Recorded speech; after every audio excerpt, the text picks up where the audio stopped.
All right, we've been talking about the question as to whether or not it would be desirable to live forever, whether immortality would actually be a good thing, as most of us normally presume, or whether, in fact, as Bernard Williams argues, it would be undesirable.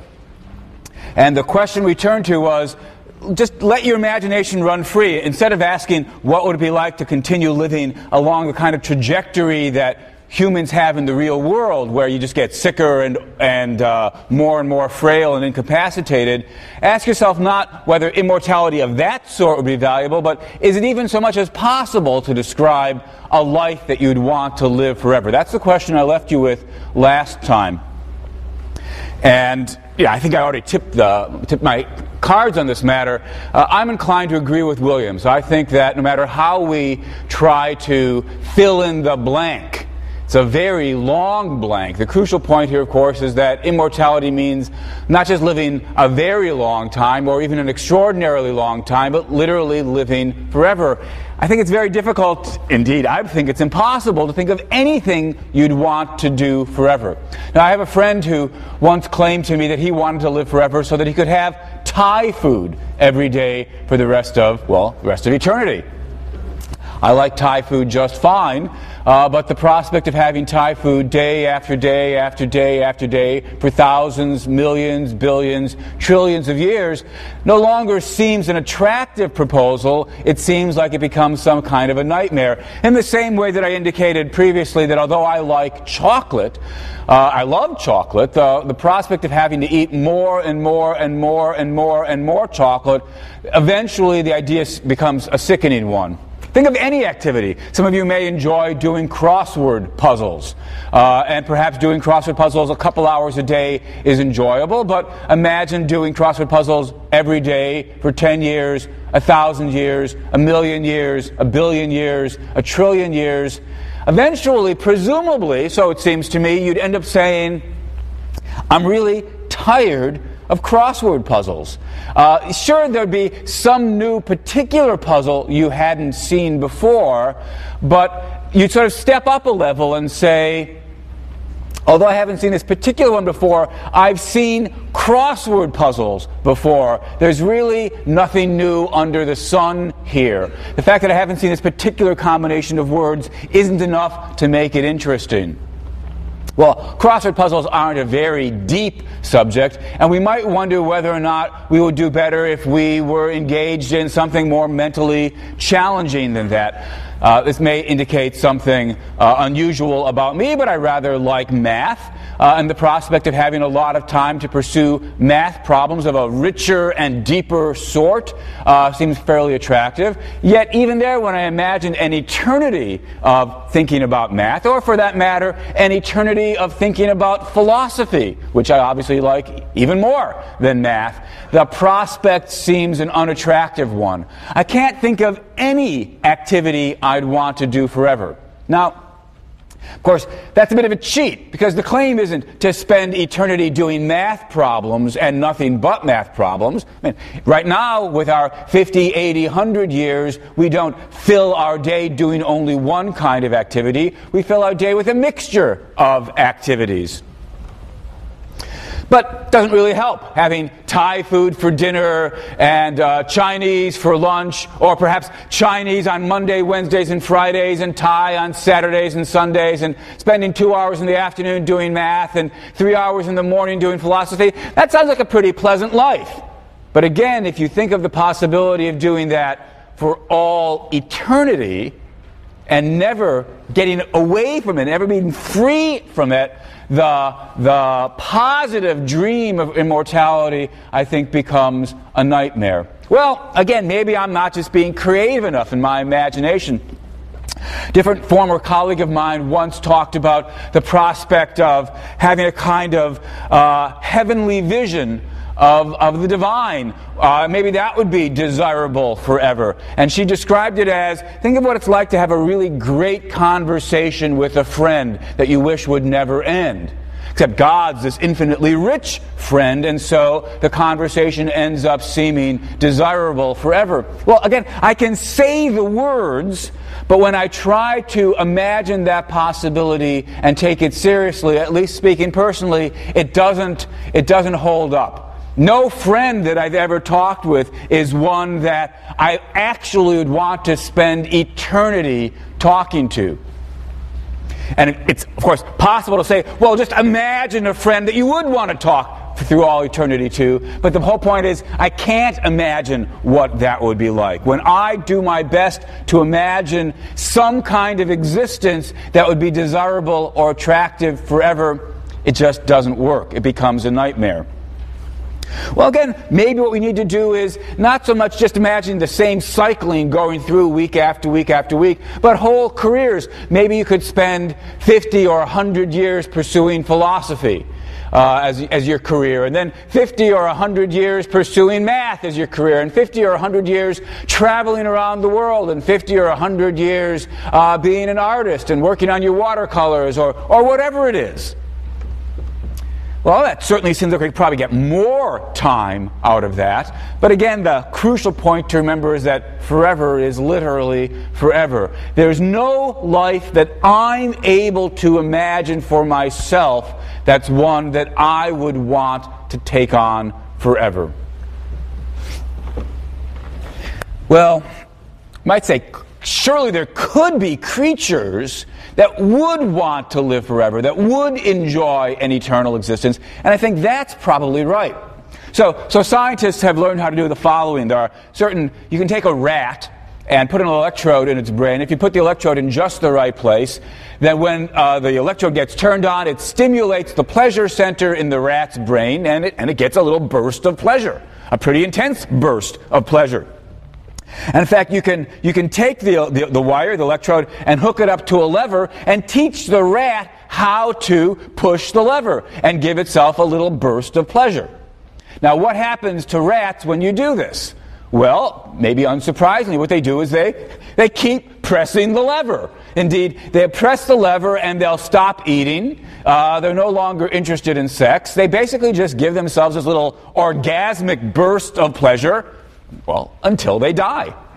Now, well, of course, sort of too bad the rat dies, but if we imagine the rat not being mortal, perhaps we've got it on IV, so it's getting its nutrients that way, then perhaps it's easy to imagine the rat simply pressing the lever forever, getting this intense burst of pleasure, and being content to do that for all eternity. So if it's so easy to imagine that for the rat, why not for us? Why not just put our own orgasmatron hat on with the little, not rat lever, but now human lever, with the electrode stimulating our own brains so that we get this intense burst of pleasure, and just imagine this intense burst of pleasure going on forever. What could be more desirable than that? Except when I think about that, and I invite you to think about that, I don't actually find that an especially attractive prospect. Mind you, it's not that I think we couldn't be stimulated to get pleasure forever. It's that there's something that distinguishes humans from rats. When no doubt I would enjoy it, and no doubt you would enjoy it for a very long time, but I imagine that after a period, there'd be this, well, humans have this ability to look down on their experiences, right? Or step back from their experiences and sort of assess them. Even now, as I'm sitting here lecturing to you, part of me, because of this very question that I'm raising, is thinking about how's the lecture going, and am I going to get through what I need to get through, and so forth and so on. We can reflect on our first order base level experiences. Now imagine then that you're in the pleasure making machine. After a while, part of you is going to start asking, feels the same as it was yesterday, and the day before that, and the day before that. I imagine this is how it's going to feel tomorrow, and the day after that, and the day after that. And eventually this question would start, is this really all there is to life? Just simple pleasure like this? The thing about being human is, unlike the rat, you're not just going to stay caught up in the moment. You're going to take this meta level or higher level standpoint, look down at the pleasure and wonder, is this all that there is to life? And I think eventually that question would gnaw at you and sour and override the pleasure. Eventually you'd become sort of horrified that you were, in effect, stuck in this rat-like existence. Of course, the human part of you is able to say, there's more to you than this rat-like existence, but precisely the human part of you is going to rebel at the unending parade of simple rat-like pleasures. So I don't think an eternity like that would be such a good thing. Maybe it would be for a rat, but not for a human. Of course, we could perhaps deal with that problem by making us more rat-like in terms of our thinking processes. Perhaps the right kind of lobotomy would do the trick. I don't actually know exactly what it would take, but you just cut off and snip the relevant nerve endings so that we're no longer able to engage in that higher order thinking. No longer able to raise the question, is this all there is? No longer able to step back from the first order pleasure.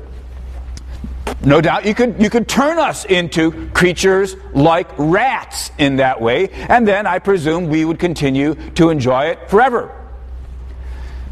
But the question isn't really, is there something you could do to a human being so that he'd be happy or at least enjoying himself forever? It's rather, do you, sitting here now, thinking about that kind of life, do you want that for yourself? Do you want to be lobotomized, where that's the only way, at least that we've got so far, to imagine a life that you would enjoy forever? Sure, screw me up enough and maybe I'd enjoy being alive forever. But that doesn't mean that I now want that for myself. That doesn't seem to me to be some gift you've given me. That seems to me to be some horrible penalty you've imposed on me. That you've reduced me from being a human being able to engage in the full range of reflection and simply turned me into something like a rat. So again, when the question is posed, is there a kind of life that I or you would want to live forever? The question I'm asking is a question to you, here, now. Is there a kind of life that you would want to live forever? Not that if we altered you, that product would want to have forever.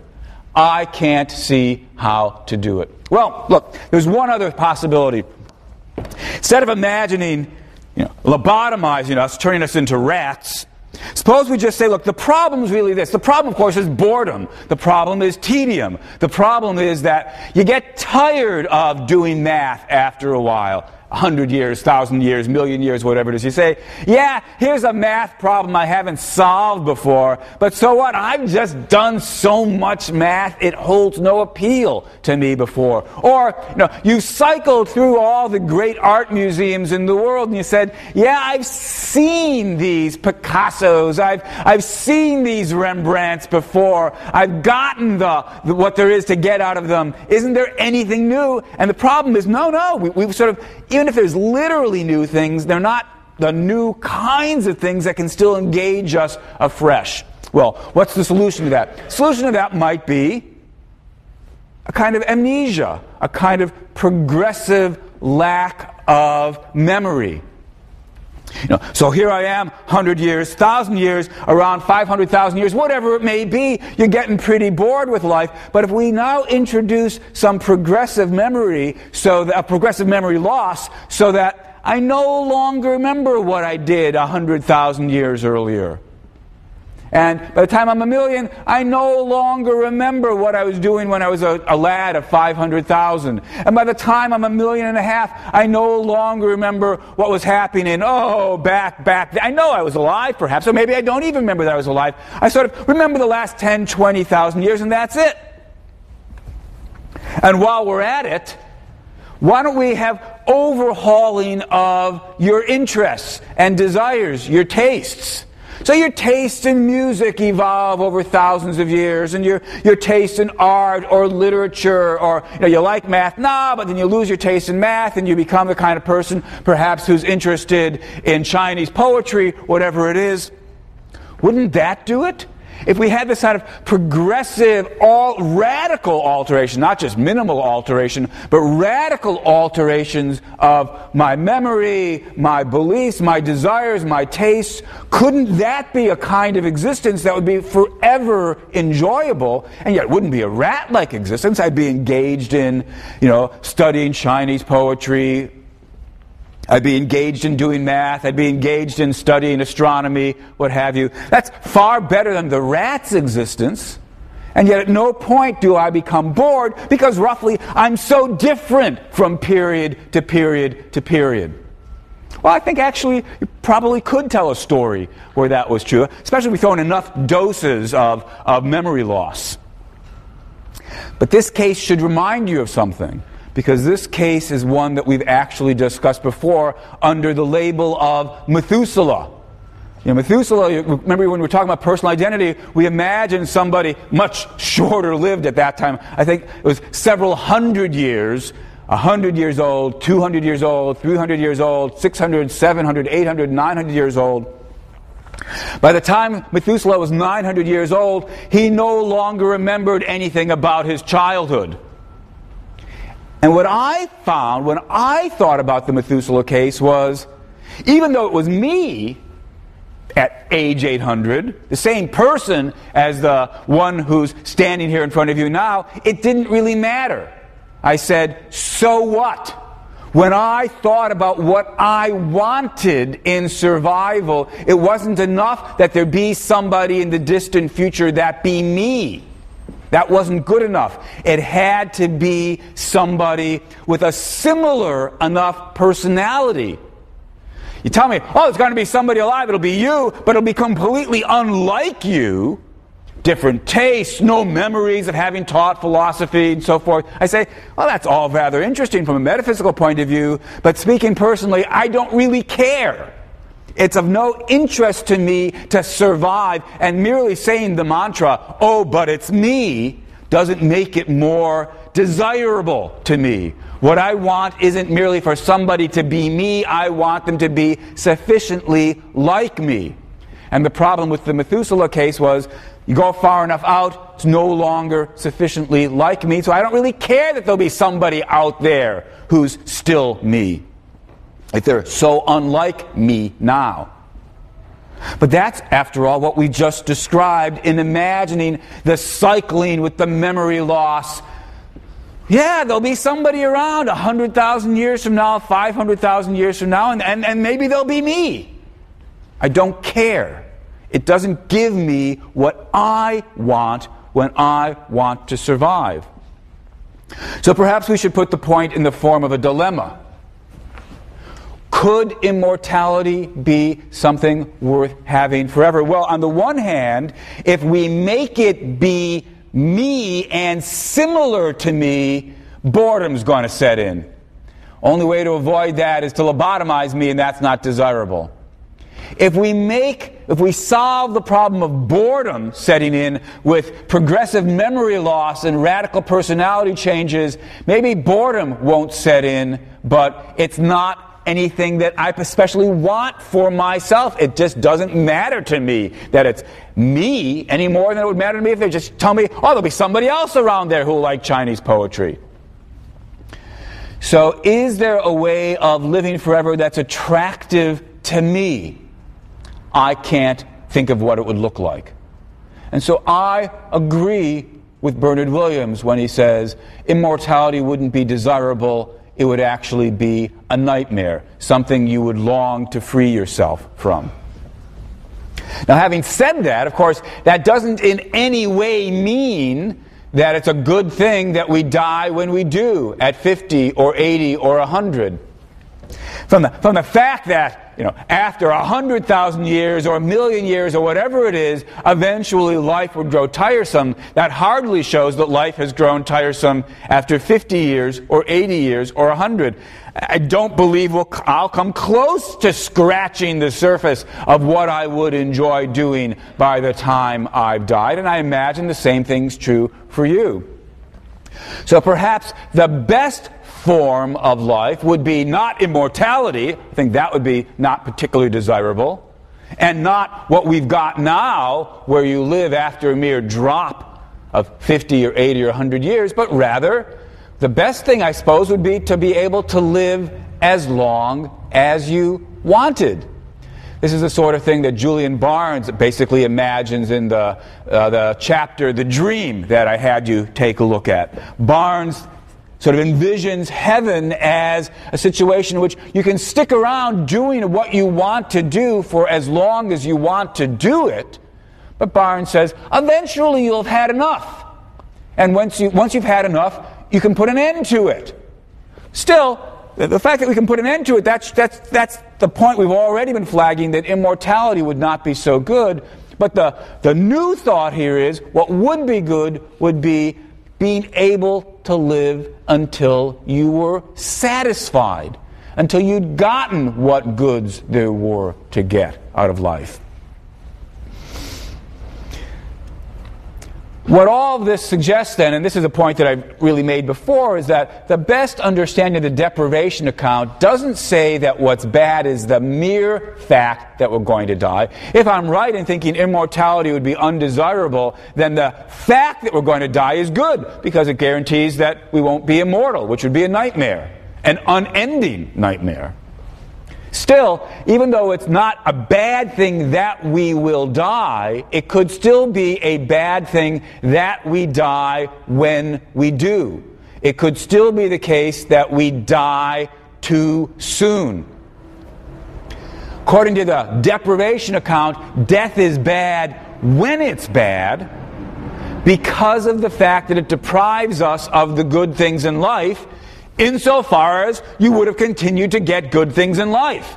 But if life would no longer have anything good to offer you, if what you then would have had would have been something negative instead of something positive, then at that point dying wouldn't actually be a bad thing, it would be a good thing. Death is bad insofar as it deprives you of a chunk of life that would have been good. Insofar as it deprives you of a future that would have been bad, then death's not actually bad, it's actually good. Now, in stating this view this way, I'm obviously presupposing that we can make these kinds of, at least overall judgments in terms of the quality of your life, how well off you are. Is life giving you good things, or is life giving you bad things? Is it worth continuing to live, or is it not worth continuing to live? So I want to turn to that topic and spend, probably the better part of a lecture or so, the rest of today and some of next time, talking about the question of, well, what is it for a life to go well? How do we assess what makes, a life a good life versus a bad life? I don't mean morally good life. I mean good for the person whose life it is. A life that sort of you think, I'm benefiting from having this life. What are the ingredients or constituents or elements of a good life versus a bad life? And of course, since it's not just black and white, good life or bad life, but various shades of gray, better lives and worse lives, what's the yardstick by virtue of which we measure better and worse lives? What goes into a good life? Now, in thinking about this question, the topic is the nature of well-being. And like all the other topics we've talked about in this class, it's a complicated subject about which one could spend a great deal of time. All we're going to do here is really just, once again, scratch the surface. But the very first point that needs to be made, I think, is this. If you start listing all the things worth having in life, it might seem as though you couldn't possibly come to any general organizing principles. I mean, think about it. What's worth having? Well, jobs are worth having, money's worth having, sex is worth having, chocolate's worth having, ice cream's worth having, air conditioners are worth having. What are some of the things worth avoiding? Well, being blind is worth avoiding, being mugged is worth avoiding, diarrhea is worth avoiding, pain's worth avoiding, getting unemployed is worth avoiding, war is worth avoiding. What kind of systematicity can we possibly bring to all of this? Well, the crucial, I think, first distinction is this. We need to separate between those things that are good because of what they lead to, that is, more strictly, only because of what they lead to, and those things that are valuable for their own sake or in their own right. I mean, take something like a job. Job's worth having. Why is a job worth having? Well, job's worth having because, well, among other things, it gives you money. All right, money's worth having. All right. Why is money worth having? Well, money's worth having because, among other things, you can buy ice cream with it. All right? Why is ice cream worth having? Well, ice cream's worth having because when I eat ice cream, it gives me this pleasurable sensation. All right? Why is the pleasurable sensation worth having? At this point, we get a different kind of answer. At this point, we say something like, pleasure is worth having for its own sake. The other things were valuable as a means, ultimately, to pleasure, but pleasure was worth having for its own sake. The things that are valuable as a means, we can say, are instrumentally valuable. The things that are worth having for their own sake, philosophers call intrinsically valuable. And we look back at that long, open-ended list of things that were good or bad, we'll find that most of the things on that list are instrumentally good. They're good because of what they lead to. Or, for that matter, instrumentally bad. Why is, disease bad? Well, among other things, it means perhaps that, you can't enjoy yourself. So it deprives you of pleasure. Or perhaps it means because you're sick, you can't hold your job down. But you can't hold your job down, you can't get the money, so forth and so on. Ultimately, most of the negative things on that list were instrumentally bad. Most of the good things on that list were instrumentally good.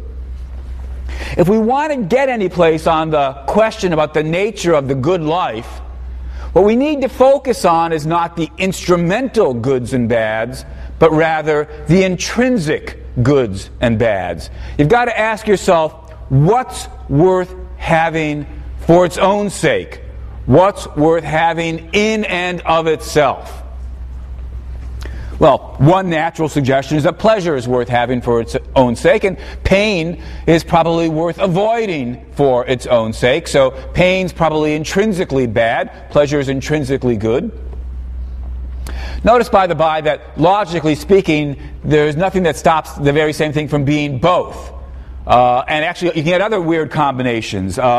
You go to the dentist, and he pokes you and says, does this hurt, does that hurt, in order to try to figure out where there's gum disease, and the pain that he causes is intrinsically bad. In and of itself, it's bad. Yet for all that it's being useful there, it's providing a means of deciding where the gum has decayed, and that allows the dentist to sort of improve your gums, which avoids more pain down the road. So the pain you're suffering now is actually instrumentally valuable, useful as a means, even though it's intrinsically bad. Similarly, when I work, I enjoy myself. And so the pleasure I'm getting then is intrinsically good, but it's also instrumentally good. The fact that I'm enjoying myself makes it easier for me to work harder. Perhaps I'm more productive, I do better at my job, and so the pleasure is both intrinsically valuable and instrumentally valuable. So there's no claiming that things have to be one or the other but not both. Still, in trying to get clear about the nature of well-being, the crucial thing to do is to focus not on the question about instrumental value, but rather to focus on the question of intrinsic value. What things are worth having for their own sake? Whether or not those things also have instrumental value or what have you. What things are worth having for their own sake, and what things are worth avoiding for their own sake? Well, in giving these examples, I've already indicated at least two things that belong on the list. Right? It seems pretty plausible to think pleasure is intrinsically good. One thing, maybe not the only thing, but at least one thing that goes into a life worth having is enjoying it, is pleasure. And one thing that seems intrinsically bad, one thing that seems to reduce the value of a life, is pain. Most of us agree then, pleasure is intrinsically valuable, pain is intrinsically negative, unvaluable, or has anti-value. Well, suppose we make for the moment the bold conjecture, the philosophical claim that not only is pleasure and the absence of pain, not only is pleasure one good thing and pain one bad thing, suppose that's the entire list. Suppose we conjecture that the only thing intrinsically valuable is pleasure, and the only thing intrinsically bad is pain. That view is called hedonism. Right? So hedonism is a view that many people are attracted to, perhaps some of you believe. It's got a very simple theory of the nature of well-being. Being well off is a matter of experiencing pleasure and avoiding or minimizing the experience of pain. That's hedonism. A little bit later, we'll turn to the question of, well, if hedonism's not the right story, what else belongs on the list? Or is it the right story? We'll turn to that question a little bit later. But notice that if we've got hedonism, or for that matter, as we'll see, some other theories of well-being, if we've got hedonism, we were able to make the kinds of evaluations that I was helping myself to when I started talking a few minutes ago about, well, if what life would hold for you is bad overall, then you're better off dying and so forth. What's going on when we make those judgments? Well, the hedonist offers us a very simple, straightforward answer. In deciding whether, what life holds for you is worth having, better than nothing, you, roughly speaking, add up all the good times and subtract all the bad times and see whether the net balance is positive or negative. Add up all the pleasures, subtract all the pains. If the balance is positive, your life is worth living. And the more positive the balance, the bigger the number, the more your life is worth living. If the balance is negative, though, think about what that would mean. If the balance was negative, you're saying your future holds more pain overall than pleasure. And that's a negative. You'd be better off, you'd be better off dead, right? Because if you were dead, you'd have neither pleasure nor pain. That's going to presumably be given mathematically. If we gave it a number, we'd slap a 0 on that. No positive number, no negative number, that's a 0. Obviously, if the balance of pleasure over pain is positive, that's better than 0. But if the balance of pain over pleasure, if the pain, there's more pain than pleasure, so that the balance is negative, that's worse than 0. That's a life not worth having. That's what the hedonist says. Now, there's different ways of working out the details of the hedonist view. It's not, after all, as though all pleasures count equally or all pains count equally. The pain of stubbing your toe obviously doesn't count for nearly as much as the pain of a migraine, which doesn't count nearly as much as the pain of being tortured. And so we might need to sort of work out various more complicated formulas here where we multiply the pain times its duration and take into account its intensity, get sort of the sheer quantity of pain that way. And similarly, pleasures can be longer lasting or more intense. You can imagine how some of those details might go, and some of the questions get rather tricky. But for our purposes, we don't really need to worry about the details. The thought is roughly weigh up the pleasures and pains in some appropriate way, add up the pleasures, add up the pains, see whether the grand total of pleasures is greater than the grand totals of pain. The more positive the number, the better your life. Now, armed with an approach like this, we can do more than just evaluate entire lives. Well, one thing we can do is just that. We can evaluate entire lives.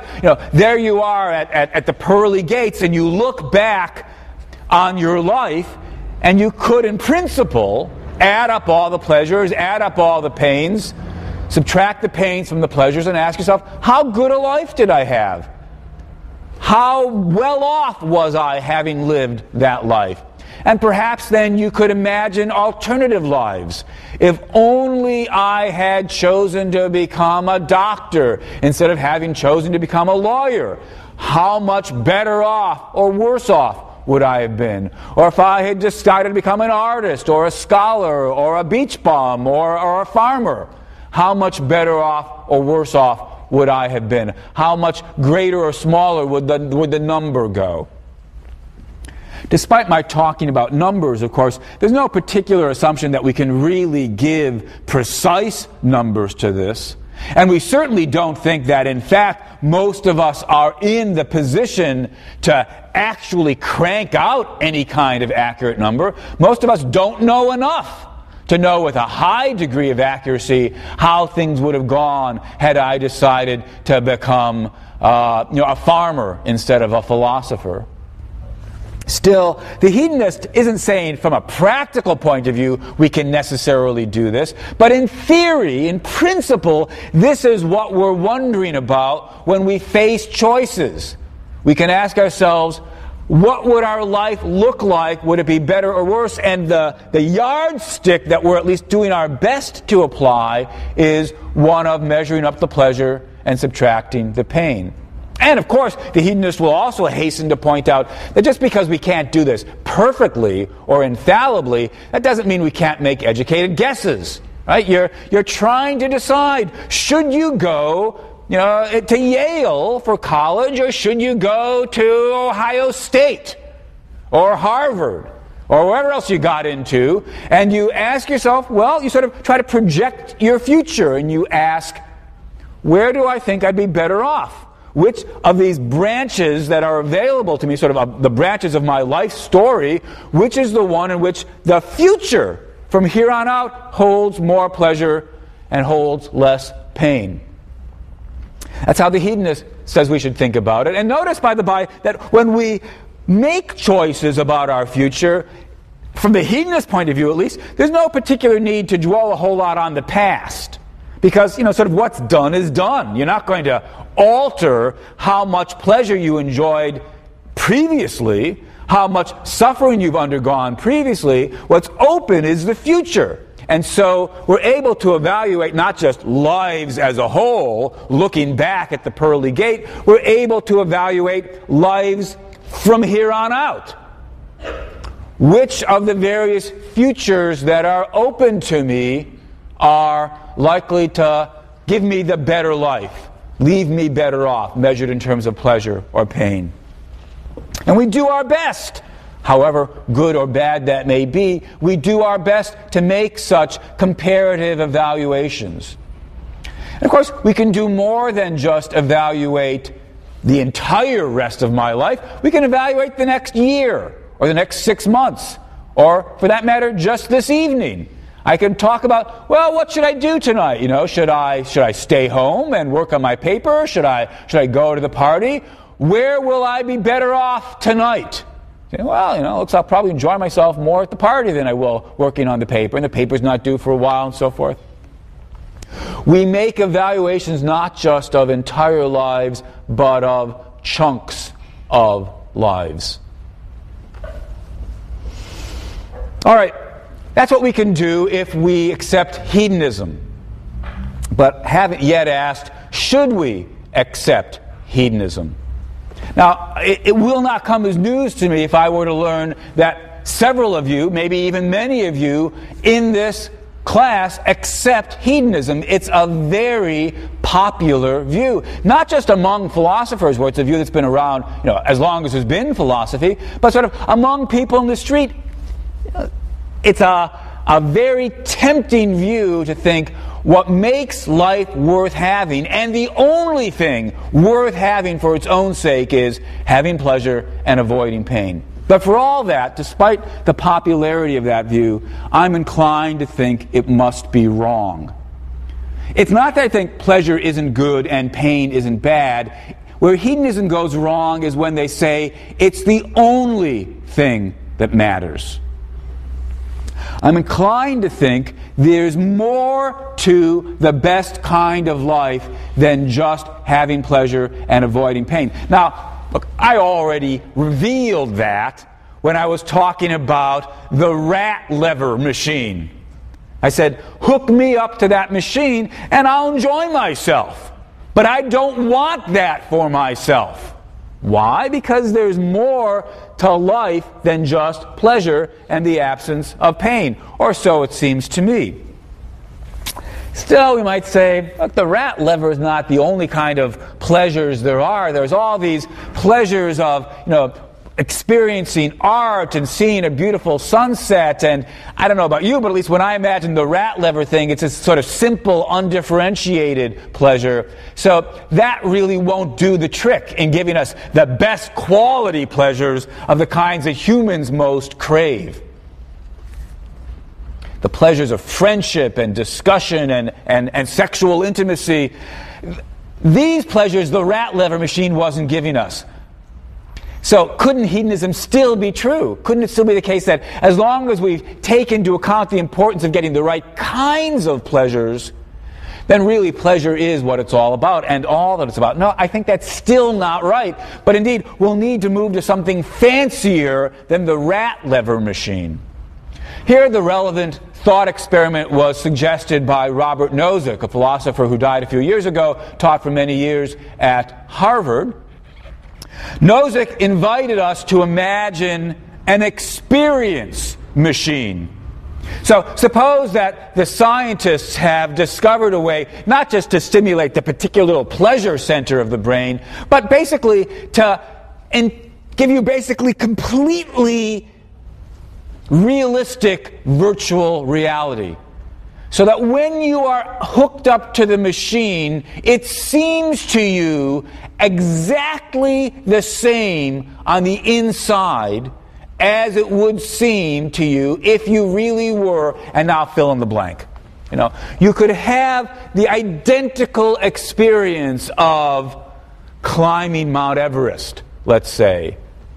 So that you'll feel the wind bracing you. Of course, you won't really feel any wind. Strictly speaking, that's not true, because you're not up on Mount Everest. There is no wind. What's really going on is you're floating in the psychologist's tank in their lab with the electrodes hooked up to your brain. But you don't know that you are floating in the tank.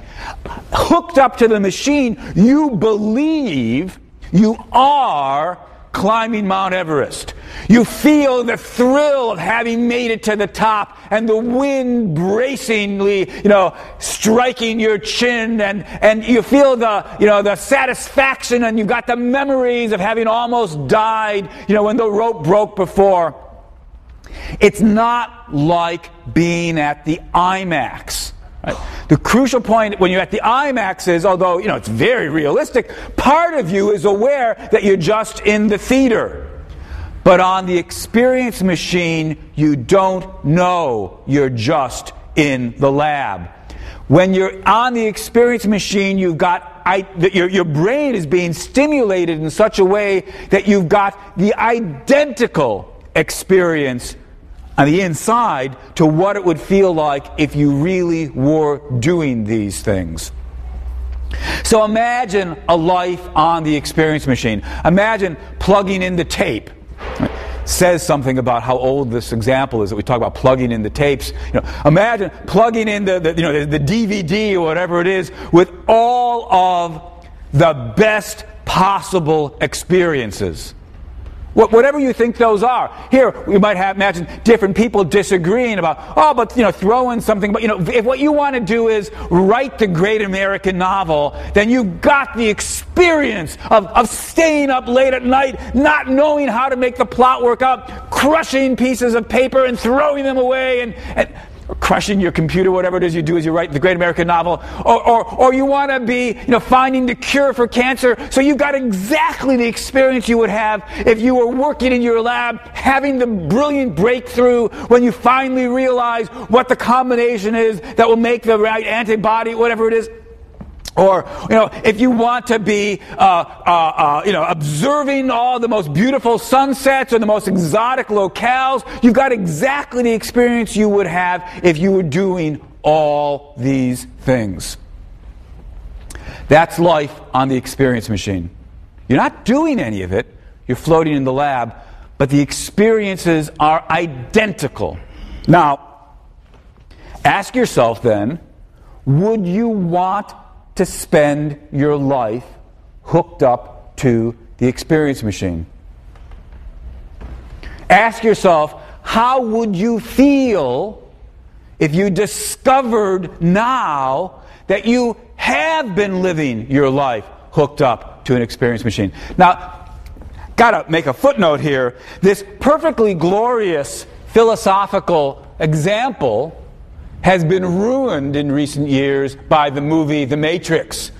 Because whenever I tell this story now, people start saying, the evil machines are busy using your body as a battery or whatever it was in the movie, right? And what if people are just nefariously feasting on my liver, while I'm having these little experiments?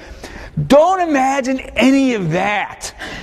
It's not that the evil scientist is just, deliberately deceiving you so as to conduct his nefarious experiments. Nothing like that. And similarly, while we're at it, this is not a Matrix-like worry. If you're worried about, but what's happening to world poverty while I'm doing all this? Just imagine that everybody's hooked up to experience machines, but everybody's got the best possible tapes. Now you ask yourself, what I'm asking you to ask yourself is, would you want to spend your life hooked up to the experience machine? Not talking about, wouldn't it be interesting to try it out for a week or a month or even a year? And indeed, the question, strictly speaking, isn't even, would life on the experience machine be better than it is now?